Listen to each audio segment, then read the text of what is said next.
So my list is basically this. Number one, no friends of the opposite sex, right? And I mean like friends you hang out with, do stuff with, talk to on a regular basis in a committed relationship. Committed. Right. Okay, these are the boundaries for a committed relationship. Number two is no talking to exes, period, unless you have a kid with them and you have to communicate for that reason. All right. And then number three is, if I can remember them all, but I'm sure I'll get them all, locations. You have your locations on at all times, right? I know your location, you know my location.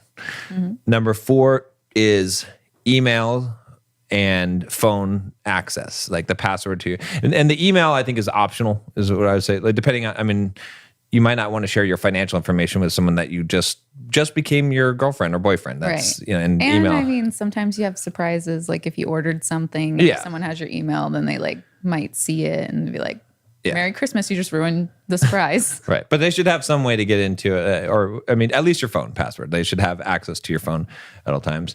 Not that they have to check it all the time, but, and then, if someone of the opposite sex sends a message, you don't have to ask about it. It's shown. It's automatic. The boundary is you must show the message if someone has messaged you, right? Aside from something that's obvious, like a totally work-related thing. But if it's a coworker outside of work hours, something like that, on a text message, then yes. And then the last one is no girls, guys night out, none of this guys trip, Partying girls trips. Basically anything in that category of going out and drinking with single people or, you know, without your partner in a group of people. I suppose in any case, that's just the boundary. So those are my, what are your thoughts on those things? You just throw all this at me. Like, what are your thoughts? Like, I mean, we could break them down one by one if you want to. I mean, I think we should. Okay. I mean, I think those are pretty reasonable. Like, I can't think of any boundaries that you mentioned or like that you didn't mention that I would want to add. But if after we talk about this, I have something, then I will. But I do want to talk about all of it. Yeah. Because let's talk about why. Yeah. Well, let's actually go way back. Okay. Before we even were together. Okay. Yeah. If I had heard a man say that, I would have been like, no. Right. Like, I would have been like, what the heck? Right. Yeah. Controlling, insecure. Well, just like lack of trust. That's a lot of like, it does seem kind of like rules. Right. When you put it that way. Right. But I think that what like people don't understand when you're on the outside of this is how these things are just natural boundaries that you have when you're with somebody that you like fully trust and you realize that it's actually not a control thing. It's a full-blown trust in this person thing. Right. And so I think like people just, they can't even fathom trusting somebody to that extent. Right. And I was one of those people. Like I had never met a man that I would be like, let my masculine side down for because I'd be like, oh, he's got my back. Like I never had met a guy like that. So I didn't really fully trust any men to this extent. Right. And I mean, I had guy friends. They're still like acquaintances. Sure. You know, when they're in town with their like friends or their girlfriends or things like that. Like we've met up with some of them before. So like what you're also not saying is that like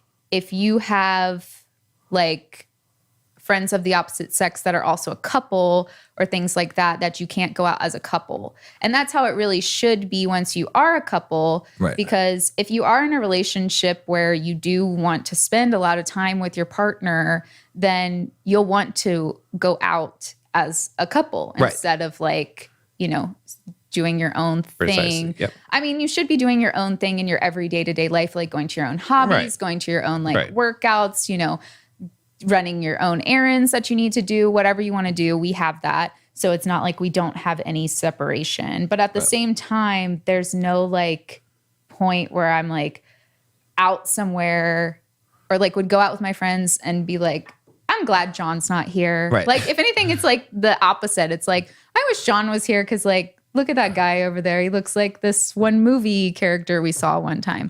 So like the whole... That kind of went on a tangent. But No, that makes sense. Yeah.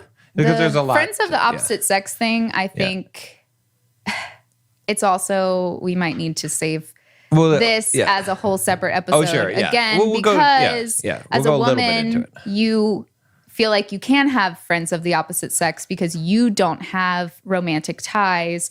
However, you don't know what your guy friend is really plotting behind your back. Right. So that is also a whole nother can of worms. Oh, yeah. But so I do agree with that. And it's not to say that like the guy friends that I had when I was single or whatever, like I was just like, screw you guys, like talk to you never. Right. But at the same time, it's also a respect thing. Right. Like I wouldn't want you to be like, texting your girlfriend that you also used to have a friend that was a girl who you would talk to about things. So that's not to say that you haven't, also had a girlfriend. Right. So you understand. And I've had guy friends, so I understand. And the real kind of danger point for both men and women having friends of the opposite sex, especially like really close friends, is when you start confiding in those friends about your relationship. Right. I mean, you really shouldn't even do that with your own family. Right. Because you could poison the well there too. Exactly. But especially with friends of the opposite sex where you start talking about your relationship, it also puts your opposite sex friend in a very hard place. Right. Because they're either going to support you, which you feel like you want them to do, and be like, yeah, he sucks. Right. Or they're going to be like, I don't like, maybe you should leave him or something. You know what I mean? I don't know. Like, it's just, it's not a good scenario either way.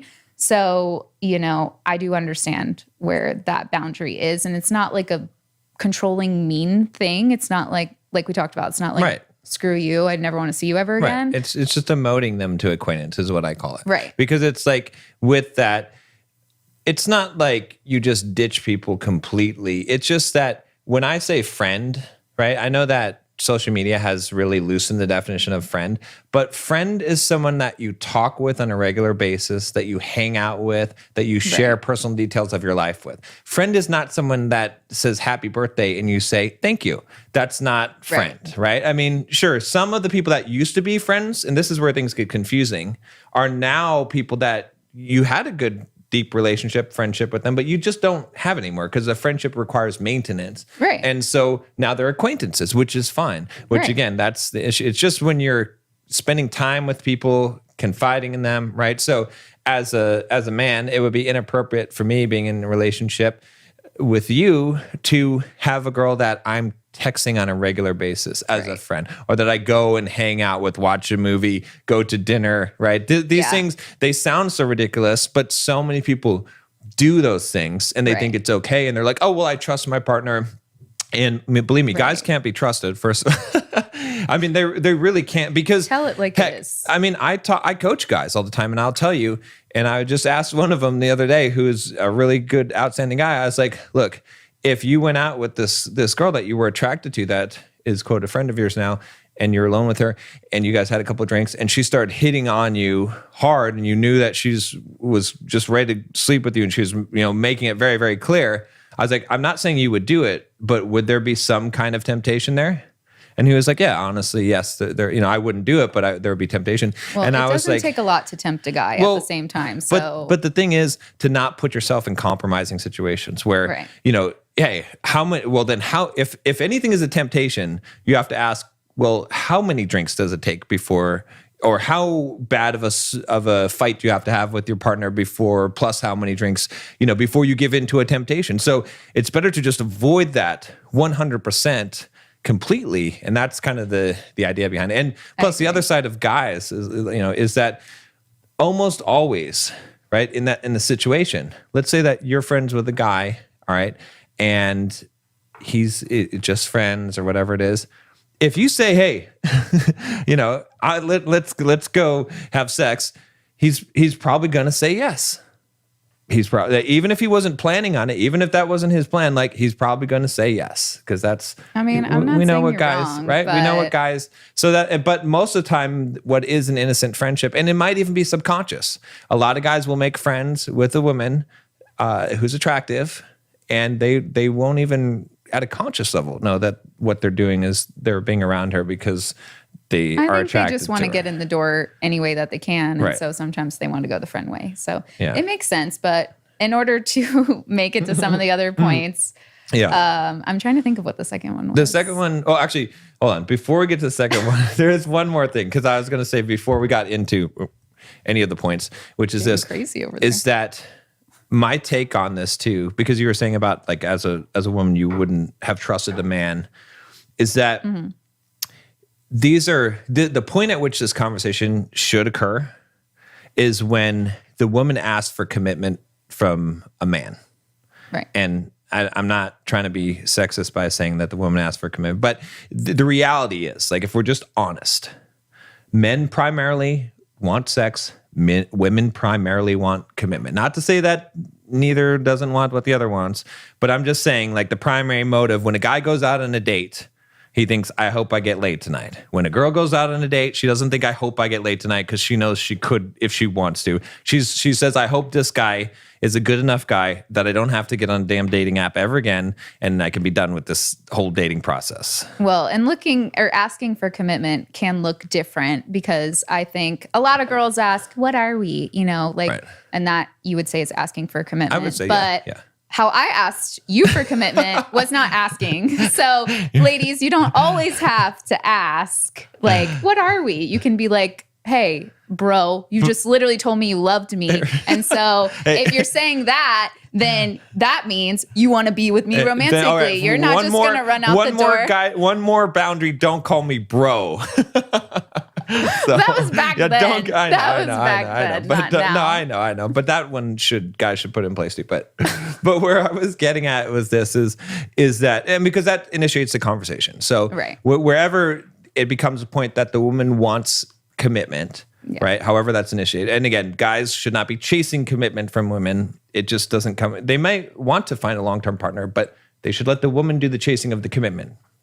The man has to woo the woman has to ask for the commitment. That's kind of how it should go, right? You know, we're not the politically correct podcast, but it's fine, because we're trying to deliver the real truth, even if people don't like us for it. And I think that's good, because we're not even religious, like we were talking about in the car. It's like, this is just, it's a lot what's of good for you. mistakes, right. And a lot of wisdom. So at that point, that's where this should happen. And the guy should be the one saying this, because he's got the negotiating power at that point, right? Mm-hmm. The woman is the guardian of sex. The man is the guardian of commitment, typically, right? So, you know, if sex is going to happen, it's because the woman is allowing it to happen. It's not, right? If commitment's going to happen, it's because the guy is allowing it to happen, right? And so at the point which again, at the point that the woman has sex with a guy, she should have some standards. Well, I mean, we've talked about it different. There's so many. This is a different. Yeah, we're totally gone from the friend thing now. I'm just trying to build up to the. Okay, so I'll skip that part. But when the man is going to give a woman commitment, that's when he has the most power to implement these boundaries for the best of both of them. Not because he's afraid and he's trying to like, you know, monopolize her sexuality, or she's, you know, not that's not the idea of it. The idea of it is that these are boundaries. The man should be leading the relationship anyway. And so as the man who is the leader of the relationship, he should be leading it in the right direction. And that's why he should be saying, for both of our safety, for our protection, and for protecting the relationship, these are the boundaries these are the standards I have for myself in entering a relationship with a woman, and these are the ones that I want us to agree to and talk about right now. Right. And a woman should have the exact same ones. Right. Like yeah, and she should talking about. And it's a red flag. I've told guys this multiple times. If a woman hears those and she doesn't want them, a woman should want them more, for the exact reason that you explained. Because if you are pushing to hang out with a woman, you have ulterior motives to want to bang that woman. And that's why it's a red flag.